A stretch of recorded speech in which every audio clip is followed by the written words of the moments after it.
De nos jours, ce qui est à l'ordre du jour, c'est le terrorisme ambiant qui frappe aussi bien au niveau de nos frontières, dans les zones frontalières que dans même les capitales.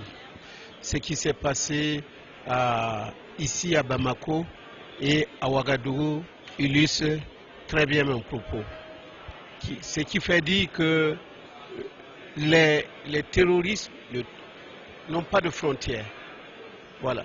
Et c'est pourquoi il nous est apparu que l'organisation d'une telle conférence qui permet de mettre le doigt sur le développement des relations au niveau de nos frontières, au niveau de nos espaces frontaliers, peut être une grosse opportunité pour les pays du G5 Sahel de mutualiser leurs moyens, d'échanger des informations et de participer efficacement à la lutte contre le terrorisme, comme contre le narcotrafic qui sévit au niveau de nos frontières.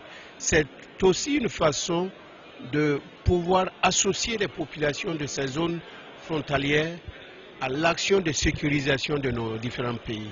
Vous savez qu'en matière de sécurité aujourd'hui, ce n'est plus la seule apanage des forces de sécurité, qui sont la police, la gendarmerie et même les forces de défense. C'est l'affaire de tout le monde, y compris vous-même qui êtes des journalistes.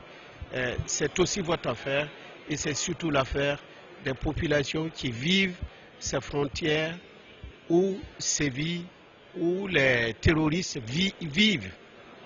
Les terroristes traversent ces frontières, vont dans les villes, frappent, sèment la désolation, la mort et empêchent les actions de développement de s'épanouir et de permettre effectivement à ce que les économies soient florissantes et permettre de dégager des richesses, de créer des richesses qui permettent une juste répartition au niveau de nos populations.